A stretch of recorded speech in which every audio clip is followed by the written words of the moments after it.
오늘 말씀은 골로새서 1장 1절에서 6절까지 말씀입니다.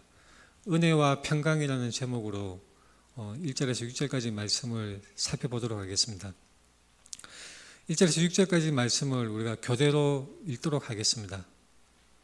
하나님의 뜻으로 말미암아 그리스도 예수의 사도된 바울과 형제 디모데는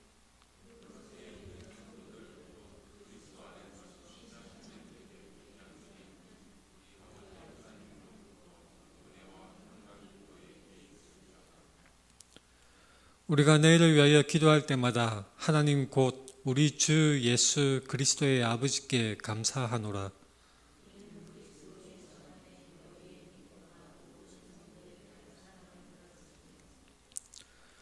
너희를 위하여 하늘에 쌓아둔 소망으로 말미암음이니 곧 너희가 전에 복음 진리의 말씀을 들은 것이라. 같이 읽겠습니다. 이 복음이 이미 너희에게 이르매 너희가 듣고 참으로 하나님의 은혜를 깨달은 날부터 너희 중에서와 같이 또한 온 천하에서도 열매를 맺어 자라는 도다. 아멘. 우리 앞뒤 좌우 돌아보면서 인사하겠습니다. 사랑합니다. 축복합니다.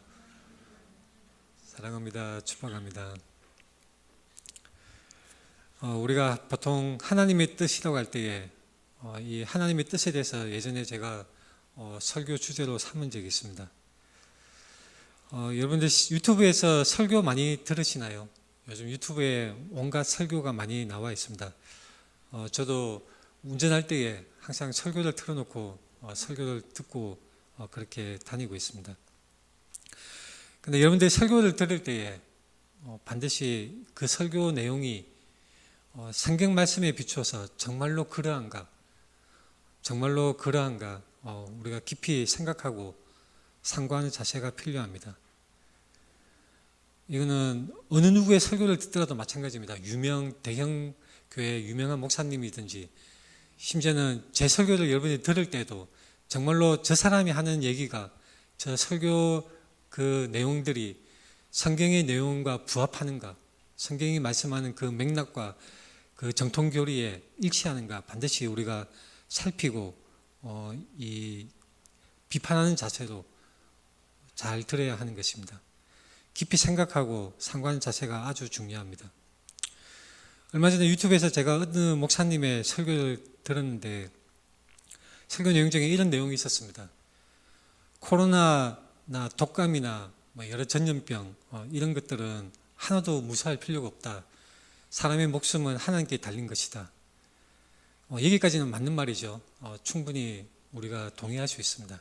근데 그 다음 발언이 좀 문제가 되는 것이죠. 조심하지 않아도 된다. 마스크를 쓰지 않아도 된다. 건강검진 받느라고 애쓸 필요가 없다. 자, 이런 식으로 얘기하는 것은 굉장히 잘못된 그런 내용이라고 생각이 됩니다. 하나님의 뜻, 하나님은 우리를 보호하여 주시고 하나님이 정하신 우리의 수명이 다 있습니다. 하나님이 각 사람에게 하나님이 이 사람은 언제까지 살 것인지 다 하나님의 계획과 하나님의 뜻이 다 있습니다.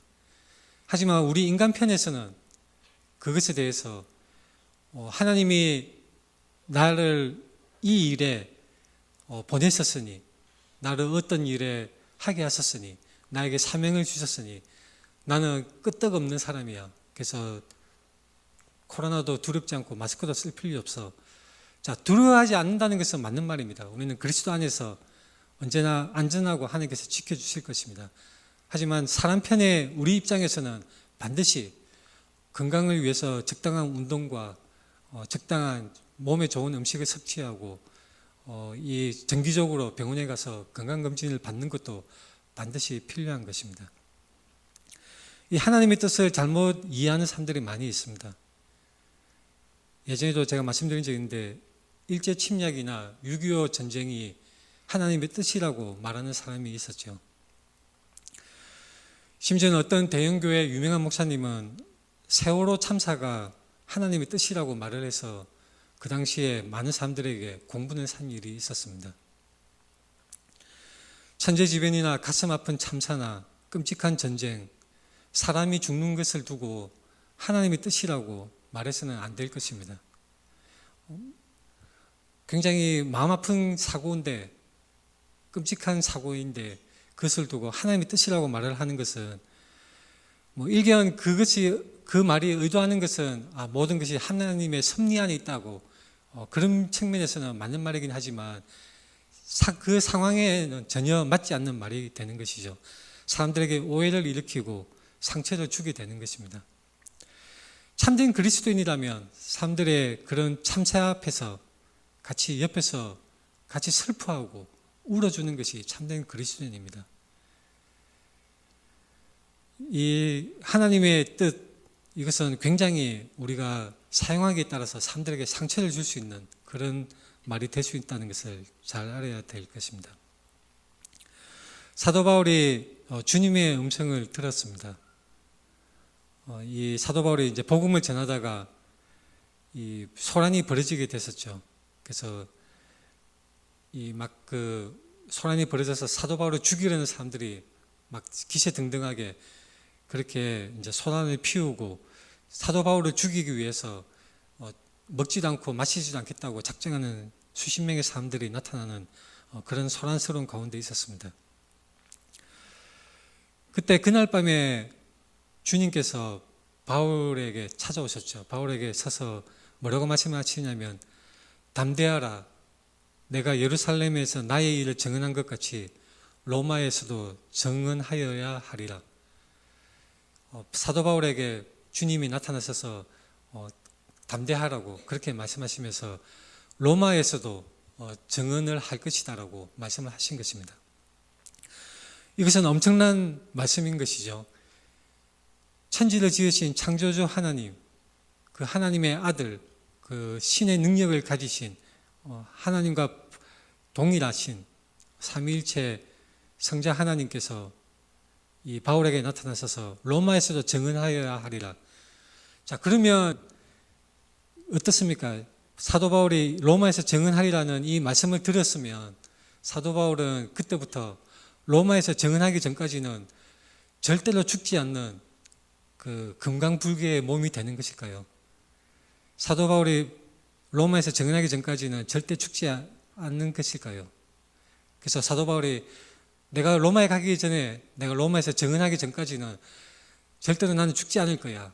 그래서 어떤 로마의 병정의 창칼이 내 몸을 찔러도 나는 끄떡도 안 할 거야. 이런 식으로 사도 바울이 다녔을까요? 전혀 아닙니다. 절대로 그렇지 않습니다. 기독교의 예정론, 그리고 하나님의 뜻에 대한 이런 부분, 그리고 장래일에 관해서 말씀하시는 이 하나님의 말씀은 우리가 흔히 얘기하는 운명론, 숙명론과는 전혀 다릅니다. 운명론, 숙명론이라면 그렇게 볼 수가 있겠죠. 로마에서 증언하여야 하리라 하면 나는 로마에 가기 전까지는 그 어떤 일에도 죽지 않을 거야. 그래서 로마 병정 앞에 막 슈퍼맨처럼 휩쓸고 다닐 수 있는 그런 능력을 얻었다. 자, 그런 것이 전혀 아니라는 것을 우리는 분명히 알 수 있습니다.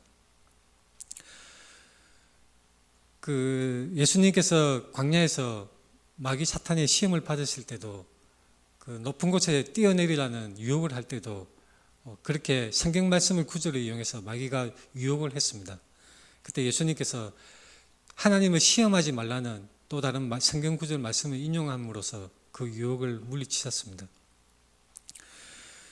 우리가 하나님의 뜻에 대해서 얘기할 때에 하나님의 예정하심, 하나님의 그 능력과 그 하나님의 말씀대로 이루어 가시는 것에 대해서 얘기를 할 때에 그것은 운명론이나 숙명론이 아니라 하나님의 주권적인 구속사, 그 대속의 은혜를 설명할 때에 사용되어야 하는 것입니다. 하나님의 뜻이라고 말할 때 하나님의 은혜를 설명하고 말할 때 사용해야 하는 것입니다. 오늘날 많은 사람들이 하나님의 뜻이라고 말을 하면서 사람들에게 상처를 주고 심지어는 자기 마음속에 그 여러 가지 잡생각들을 하나님의 뜻이라고 섣불리 말하는 그런 잘못을 저지르는 사람들이 너무나 많습니다. 또한 오늘날 많은 사람들이 하나님의 뜻을 찾는다고 말하고 기도하지만 정작 그 목적은 예수 그리스도의 영광을 드러내는 것이 아니라 예수 그리스도의 복음을 전하고 증거하는 것이 아니라 고작 집을 사야 하나 팔아야 하나 전세로 갈까 월세로 갈까 대학을 어디 가야 하나, 직장을 어디로 정해야 하나, 이 사람과 결혼을 해야 할까 말아야 할까, 이런 자신을 향한 목적으로 하나님 뜻을 구하고 있는 것을 우리가 볼 수 있습니다. 그러나 제가 이런 것들에 대해서 기도하는 것에 제가 부정적으로 말씀드리는 것이 아닙니다. 우리 인생의 모든 대사사를 막론하고 큰 일이든 작은 일이든 간에 하나님 앞에 간절히 기도하고 하나님의 인도하심을 구하고 동행하심을 바라는 것은 아주 선하고 아름다운 모습인 것입니다. 그런데 우리가 귀에 뭔가 속삭이는 하나님의 음성을 구하고 그것을 찾는 것은 굉장히 위험한 행동입니다. 우리가 우리 귀에 속삭이는 음성을 듣고자 하나님의 뜻을 구하는 것은 아니라는 것을 우리가 분명히 알아야 합니다. 하나님은 우리가 삼성전자 주식을 사야지 팔아야지 알려주지 않으실 것입니다. 중요한 것은 무엇이냐면 바로 우리가 하나님의 뜻을 사실은 우리가 이미 알고 있습니다. 그저 사업상에 이 파트너와 할까 말까, 내가 무엇을 할까 말까, 이런 선택의 기로에서 하나님의 뜻을 구한다기보다 하나님의 뜻은 우리에게 분명히 이미 성경 말씀을 통해서 주어져 있습니다. 바로 예수 그리스도를 믿으라는 것이 하나님의 뜻입니다. 우리가 성도로서 거룩한 삶을 살며 열매를 맺는 것이 하나님의 뜻입니다. 우리가 거룩하게 사는 것이 하나님의 뜻이고 범사에 감사하라는 것이 하나님의 뜻입니다. 베드로전서 3장 17절 말씀같이 선을 행함으로 고난받는 것이 또한 하나님의 뜻인 것입니다. 그래서 우리가 우리의 유익에 따라서 최선의 유익을 취하기 위해서 무언가 선택하기 위해서 하나님의 뜻을 구하는 것은 어느 정도 부질없는 것이고, 중요한 것은 바로 정말로 하나님이 우리에게 원하시는 것, 우리가 성도로서 바르게 사는가, 우리가 복음을 위해서 바르게 살아가는가, 그것이 중요한 것입니다.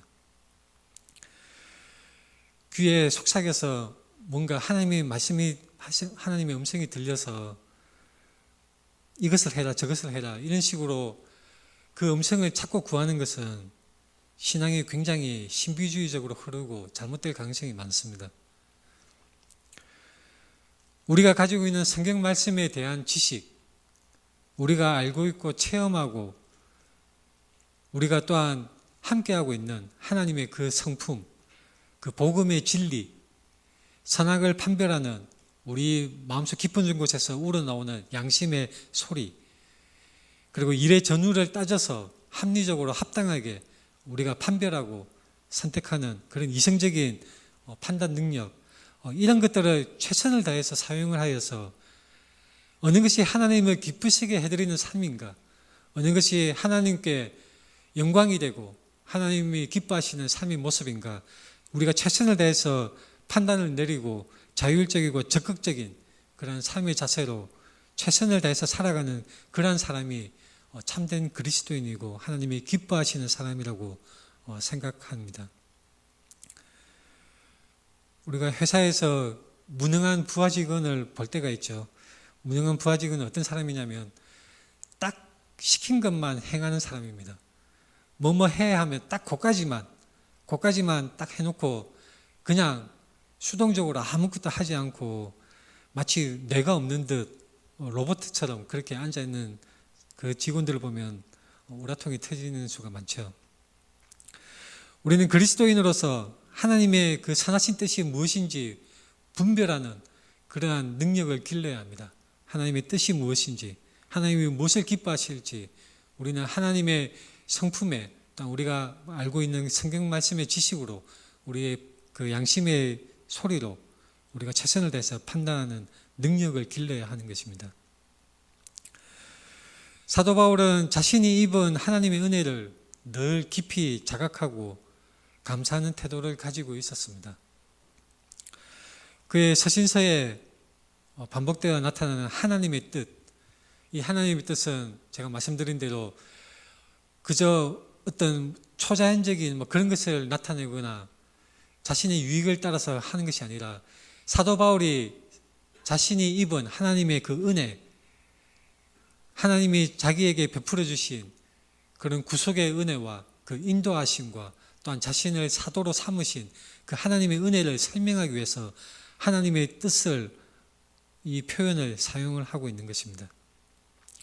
사도 바울 그의 마음속 깊이에는 바로 이 하나님의 은혜에 감격하고 그 하나님의 뜻, 하나님의 은혜를 표현하고자 하는 것입니다. 고린도전서 1장 1절에 하나님의 뜻을 따라 그리스도 예수의 사도로 부르심을 받은 바울, 고린도후서 1장 1절에 하나님의 뜻으로 말미암아 그리스도 예수의 사도된 바울, 에베소서 1장 1절에 하나님의 뜻으로 말미암아 그리스도 예수의 사도된 바울, 디모데후서 1장 1절 하나님의 뜻으로 말미암아 그리스도 예수 안에 있는 생명의 약속대로 그리스도 예수의 사도된 바울, 그리고 오늘 본문 골로새서 1장 1절 하나님의 뜻으로 말미암아 그리스도 예수의 사도된 바울, 하나님의 뜻으로 사도가 된 바울. 이 사도 바울은 그 마음속 깊이 자신에게 베풀어 주신 그 하나님의 은혜에 그 감격이 있는 것입니다. 하나님의 은혜를 입어서 사도가 된 그 바울은 자신의 결정으로 된 것이 아니라 바로 하나님의 은혜를 입었다는 것입니다. 바울이 쓴 서신들에 반복되어 나타나는 이 하나님의 뜻이라는 것은 바울 자신이 받은 그 은혜가 얼마나 큰지, 그리고 자신이 사도로 부르심을 받고 주님을 위하여서, 복음을 위하여서 자신이 쓰여진다는 것에 대한 깊은 감동과 하나님의 역사하심에 대한 신뢰가 있는 것입니다. 수많은 그리스도인들을 잡아 죽이고 옥에 가두고 핍박하고 그런 것에 열심을 내어서 다마스커스로 가는 길에서 이 사도 바울이 주님을 만났습니다. 주님을 만나서 그전까지 자신이 엉뚱하게 살았다는 것, 정말로 하나님과 대적하는 삶을 살았다는 것을 알게 되었던 것입니다. 주님을 만난 후로 사도 바울은 새로운 삶을 살게 되었습니다. 그전까지 몰랐던 예수 그리스도, 그전까지 무시해왔던 예수 그리스도, 그전까지 자신이 핍박하고 미워했던 예수 그리스도와 그의 성도들, 그러나 이제 예수 그리스도를 알게 되어서 예수 그리스도를 믿게 되고 그를 따르게 되고 또한 자신이 핍박하던 그 그리스도인들처럼 자신도 또한 동일하게 복음의 진리를 전하는 복음의 전도자로 변화가 되었던 것입니다. 사도 바울은 이방인들에게 널리 전하는 복음 전도자의 대표라고 할 수가 있습니다. 예수 그리스도를 만남으로 말미암아 하나님의 사도가 되었고 하나님의 전도자, 복음의 전도자가 되었던 것입니다. 이 모든 것이 다 하나님의 뜻이라는 고백을 사도 바울은 하고 있습니다. 우리는 어떻습니까? 예수 그리스도를 믿고 여기 이 장소에 2025년 1월 첫 주에 우리가 함께 모여서 예배 드리는데 이 여기에 모여서 예배 드리는 것 자체가 저는 하나님의 뜻이라고 생각을 합니다. 우리가 이 자리에 모인 것은 하나님의 뜻입니다. 희망찬 교회 공동체에서 서로를 사랑하고 돌아보며 하나님 말씀을 같이 듣고 읽고 함께 찬양하며 함께 기도하는 것, 그 자체가 바로 여기까지 우리를 인도하신 하나님의 뜻이고 하나님의 은혜입니다. 그리스도 예수라는 것은 이 예수 그리스도라는 말을 하기도 하고 그리스도 예수라고 하기도 합니다. 그리스도라는 것은 기름 부음 받은 자, 구약에서 예언된 구주 메시아라는 것입니다. 제가 전에도 말씀드린 적이 있습니다. 예수 그리스도와 그리스도 예수는 무슨 차이가 있을까요? 의미상으로 차이가 없습니다. 예수는 이름이고 그리스도는 직분입니다. 미국 대통령 트럼프 미국 대통령, 의미상으로는 같은 말이죠. 근데 여기서 그리스도 예수라는 것은 바로 메시아 예수라는 것이고, 메시아 예수라는 것은 이스라엘이 그토록 구약에서부터 계속 강조되어 오고 예언되어져 왔던 그 고대하던 그 메시아가 바로 예수라는 것입니다. 메시아 예수. 그리스도 예수의 사도라는 것은 바로 이 사도 바울은 바로 이 예수 그리스도가 바로 메시아로서 오셨다는 것에 대해서 너무나 감격하고 그것을 강조하고 싶은 그런 뉘앙스가 들어있다고 볼 수가 있습니다.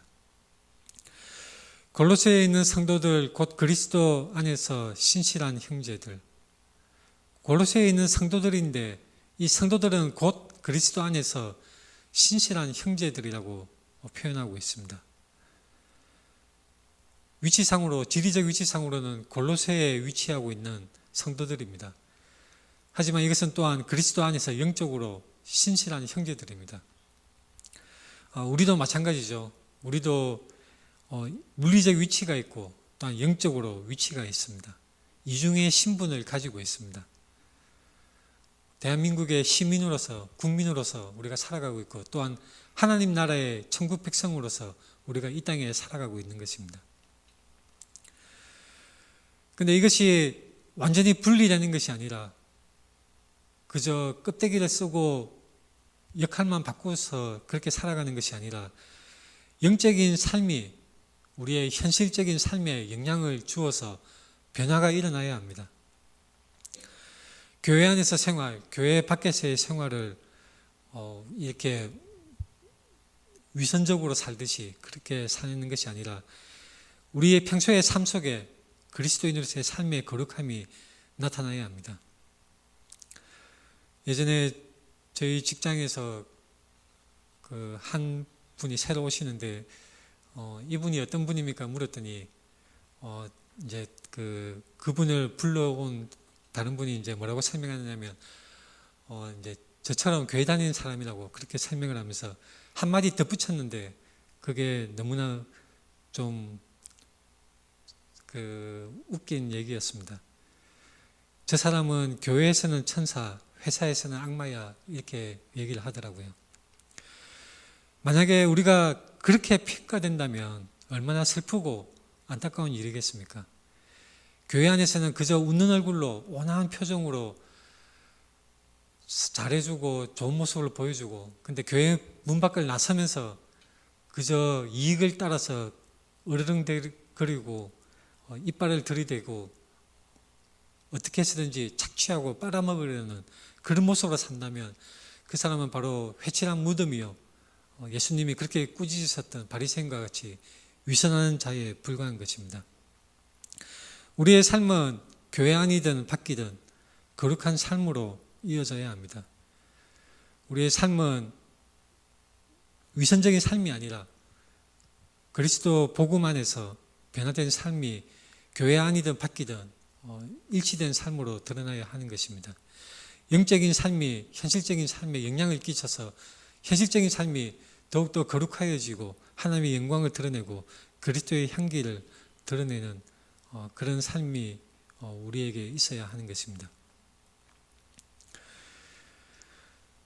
1장 2절에 은혜와 평강이 너에게 있을지어다. 여기서 은혜라는 말이 이 사도 바울은 그 은혜, 하나님의 뜻과 하나님의 은혜 굉장히 강조하고 있는 것을 볼 수가 있습니다.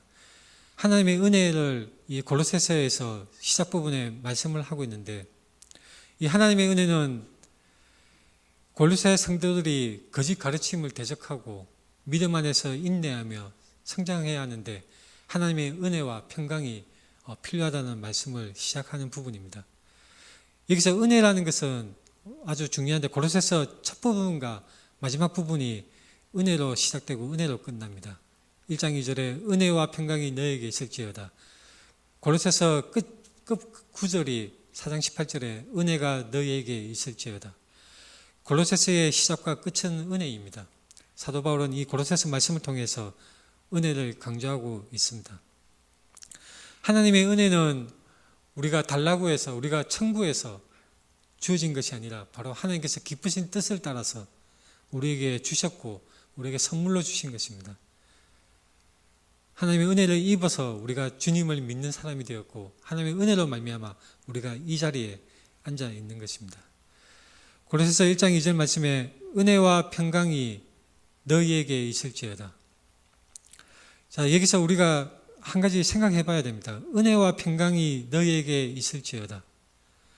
자, 이것은 현재 상태를 말하는 것일까요? 아니면 미래에 그렇게 될 것을 원한다는 뜻일까요? 아니면 은혜와 평강이 너에게 있을지어다 이 문구는 기도 내용일까요? 현재 상태를 말할까요? 미래 상태를 말할까요? 은혜와 평강이 지금은 없지만 미래에는 받을 것이라는 그런 내용일까요? 아닙니다. 이 구절은 현재와 미래와 또한 기도의 내용을 다 같이 포함하고 있는 그런 의미를 가지고 있습니다. 현재의 복받은 상태, 이미 은혜와 평강이 우리에게 있습니다. 하지만 미래에 더욱더 풍성히 은혜와 평강이 있기를 바라고 또한 그것을 기도하는 내용이 이 문장 속에 다 들어가 있는 것입니다. 현재 은혜와 평강이 우리에게 있다는 것은 바로 골로새서 1장 6절을 보면 알 수가 있습니다. 이 복음이 이미 너희에게 이름에 이미 우리가 복음을 받았습니다. 골로새서 1장 12절 말씀처럼 그리고 13, 14절 말씀처럼 이미 현재에 우리가 하나님의 아들의 나라로 옮겨졌고 그 은혜를 받았습니다. 골로새서 2장 12절에서 15절 말씀처럼 우리는 이미 그 안에서 함께 일으키심을 받았습니다. 그리고 기도하는 내용도 골로새서 내용에 각가지 여러 가지로 나옵니다. 하나님을 아는 것에 자라게 하시고 모든 능력으로 능하게 하시며 기쁨으로 모든 견딘과 오래 참음에 이르게 하시고 현재와 기도의 내용과 그리고 미래는 여기서 알 수 있습니다. 우리 생명이신 그리스도께서 나타나실 그때에 너희도 그와 함께 영광 중에 나타나리라. 하나님의 은혜와 평강은 이 하나님의 참되고 궁극적인 이 평강은 그리스도의 십자가 대속을 통해서 하나님과 화목하게 되는 사람들인데 이것은 이미 우리에게 주어져 있고 또한 그것을 완성하고 충만하게 풍성하게 더욱더 받아가는 것입니다. 예전에 제가 구원에 대해서 설명하면서 already but not yet이라고 설명을 드린 적이 있습니다. 이미 우리는 구원을 받았지만 그러나 우리 평생에 살면서 구원을 또한 완성해가고 이루어가는 것입니다. 마찬가지 하나님의 은혜와 이 평강은 우리가 이미 가지고 있습니다. 이미 받았지만 더욱더 우리가 풍성히 충만하게 받게 되는 것입니다. 이 그리스도가 주시는 은혜와 평강, 궁극적이고 참된 이 평강은 어떻게 받을 수 있습니까? 바로 그리스도 십자가 대속을 통해서 받을 수가 있습니다. 골로새서 1장 14절 그 아들 안에서 우리가 속량 곧 죄 사함을 얻었도다. 은혜와 평강을 소유할 수 있는 유일한 길은 그리스도 예수 안에서 얻을 수 있는 것입니다. 예수 그리스도 안에서 그 아들 안에서 우리가 속량을 받았습니다. 죄 사함을 받았던 것입니다. 예수 그리스도 안에서 이것은 너무나 중요한 말씀입니다. 예수 그리스도 안에서 예수님이 강조하셨다시피 포도나무 안에 가지가 거해야 합니다. 너희는 내 안에 거하라. 예수님이 말씀하셨죠. 예수 그리스도 안에 거해야 하는 것입니다. 예수 그리스도 안에서. 예수 그리스도 안에서 우리는 어떤 것을 얻을 수 있습니까? 여러 가지 말씀이 있는데 예수 그리스도 안에서 우리는 어렵다 하심을 얻습니다. 예수 그리스도 안에서 우리는 영생을 얻습니다. 예수 그리스도 안에서 우리는 자유를 얻습니다. 예수 그리스도 안에서 결코 끊을 수 없는 하나님의 사랑을 받습니다. 예수 그리스도 안에서 우리는 은혜를 받습니다. 예수 그리스도 안에서 우리는 삶을 얻습니다. 예수 그리스도 안에서 우리는 마음을 덮은 수건이 벗어집니다. 예수 그리스도 안에서 우리는 하나님과 화목하게 되는 것입니다. 예수 그리스도 안에서 믿음으로 말미암아 성령의 약속을 받게 됩니다. 예수 그리스도 안에서 새로운 피조물이 됩니다. 새 것이 되는 것입니다. 제가 쭉 성경 말씀을 띄우는데 항상 그리스도 안에 예수 그리스도 안이라는 표현이 있는 것입니다. 예수 그리스도 안에서 하나님이 우리의 쓸 것을 채우십니다. 예수 그리스도 안에서 우리는 죄에 대해서 죽은 자가 되고 하나님께 대하여서는 살아있는 자가 되는 것입니다. 예수 그리스도 안에서는 정죄함이 없습니다. 예수 그리스도 안에 있을 때 정죄함이 없는 것입니다. 예수 그리스도 안에 있을 때 우리는 하나가 됩니다. 교회 공동체로 하나가 됩니다. 가난한 자나 부한 자나 인종이나 지역이나 차별 없이 우리는 예수 그리스도 복음 안에서 하나가 됩니다.